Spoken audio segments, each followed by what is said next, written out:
Hey folks, Robbie Payne with Chrome Unboxed coming at you today with a full review of the Dell Chromebook 13. Now for those of you who have been around the channel for a little bit, you probably saw the unboxing of the Chromebook 13 with the Celeron version. This now is the i3 version. I got both of those in and have spent some considerable time with the i3. Wanting and hoping to make it my daily driver, and it just about made it to the point where it was going to be the only device I used.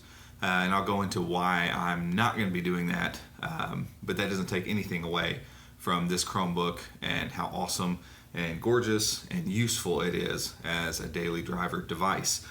This thing is rocking 5th gen i3 processor, 8 gigs of RAM, which is one of the reasons I wanted to switch to it. It's one of the few Chromebooks you can get with 8 gigs of RAM as an option. It did take a considerable amount of time to ship, which is why I got the other version first, did the unboxing, and then ended up moving to this one. It took about 6 weeks to get this from Dell.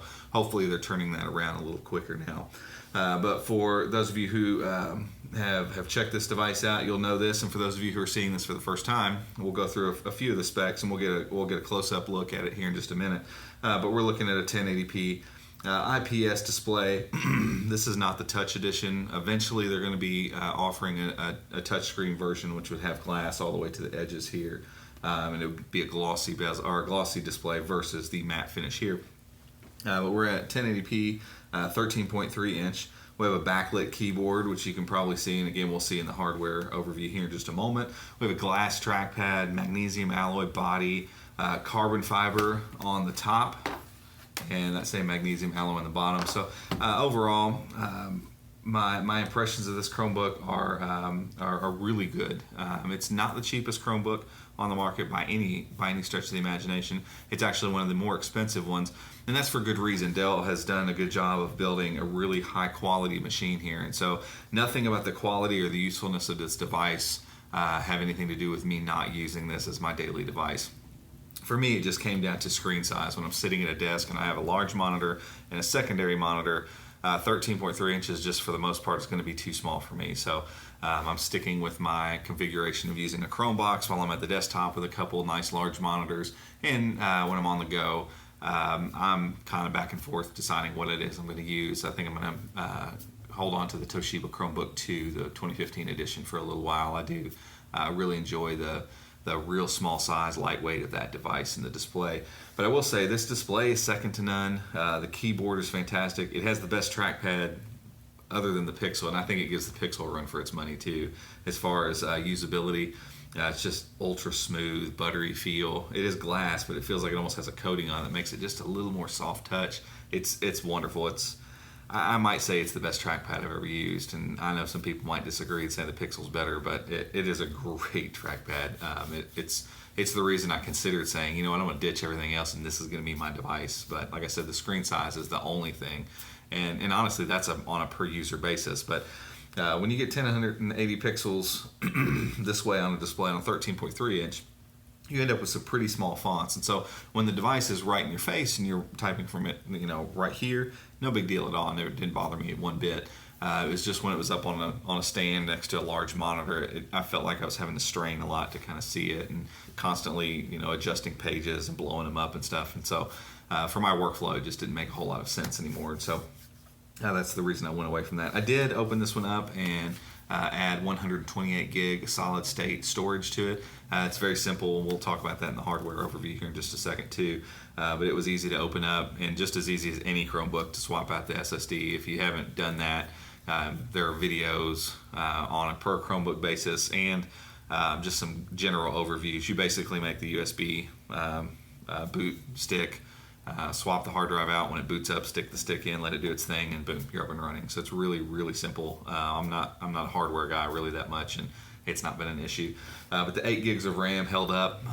Never had any issue with anything stuttering or lagging. The thing is fast. It's beautiful.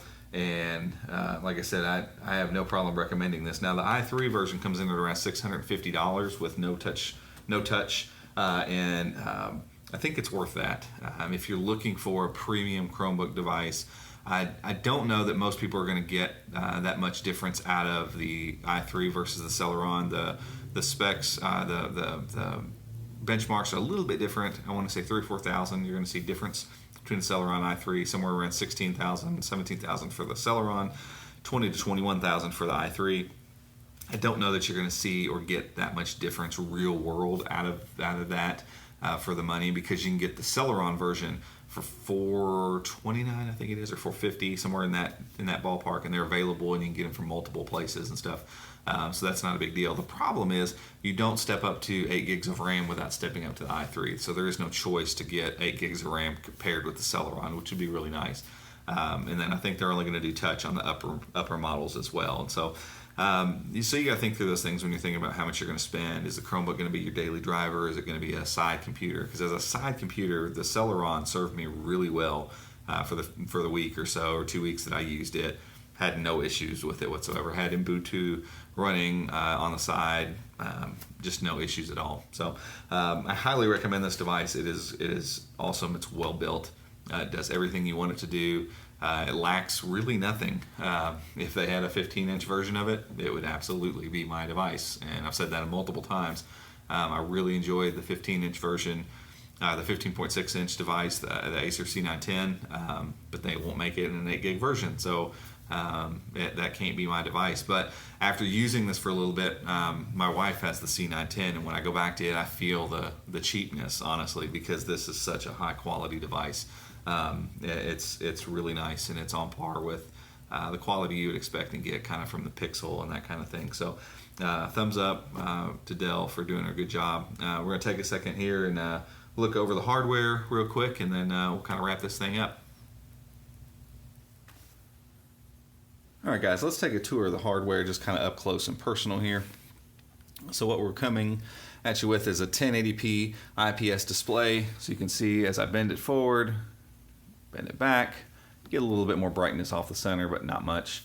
And you're seeing a little bit of the glare of the lights, which is partially taken care of by the matte finish screen. You got a webcam up top, 720p.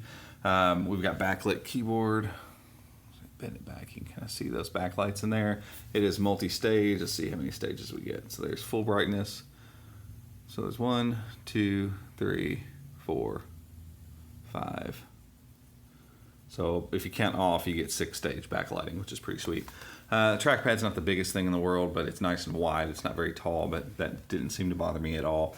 You can see some smudges that do collect on this thing.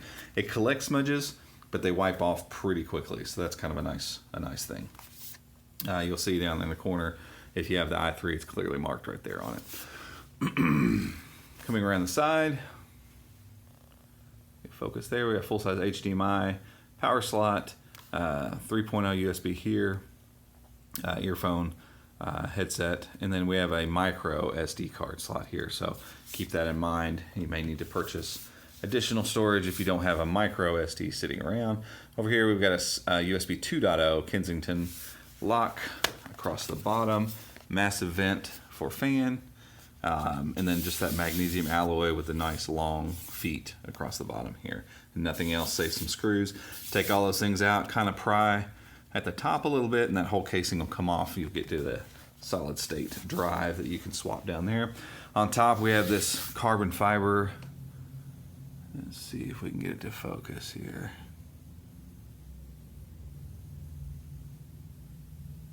It's being finicky. That is a tough thing to ask it to focus on. Yeah, we're not going to get it. But you can kind of see that carbon fiber weave, and it has a weird, like, three-dimensional look to it. It's hard to even explain. It's very soft touch.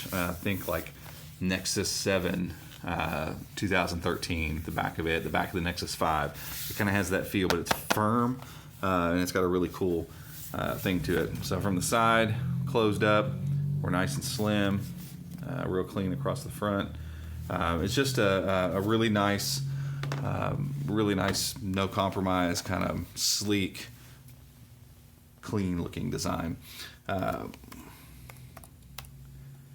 actually going to finish putting in my passcode here. There we go. And And we'll do a couple things real quick. I'm actually going to sign out and sign back in as a guest.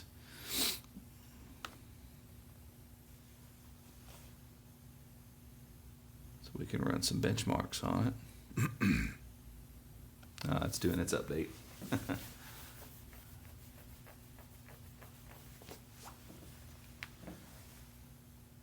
Now, for those of you wondering, I did install Ubuntu, and it ran perfectly fine on here, as you would expect. It's an Intel chip, so not running into anything different or strange there. Let's browse as guest. And then we'll get some Octane. Now, as I was saying in the opening, if you haven't messed with a 1080p 13.3 inch screen, you can see the fonts and everything's a little small. And again, up close and personal, when you're using it, you kind of get used to it, and it's not a big deal. But if it's up on a keyboard stand or up on a laptop stand and it's away from your face a little bit, like it is right now for me, it can feel a little small and a little hard to read.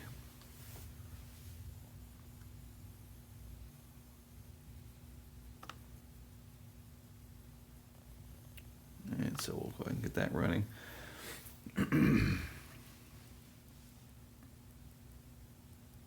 The nice thing about the magnesium alloys, you get all the benefits of metal as far as it not having any flex and being very rigid.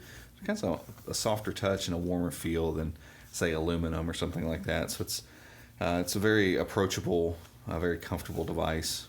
Like I said, you get really good travel on the keys. They're not mushy at all. It's a really good typing experience as well there. Excuse me.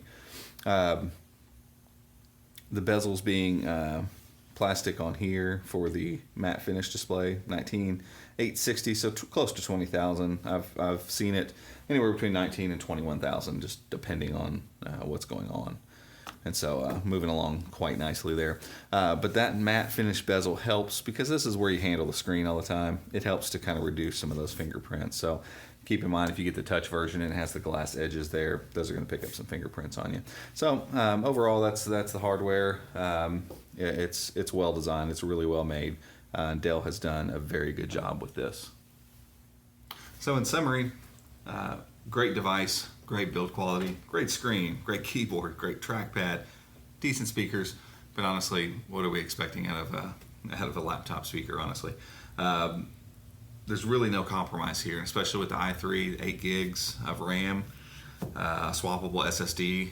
There's really no limit inside of Chrome OS as far as what you can do with this device. So highly recommended, especially if you're not sitting at a desk, if this is going to be an on-the-go work machine and you're going to work always at a table, open the thing up and get to work.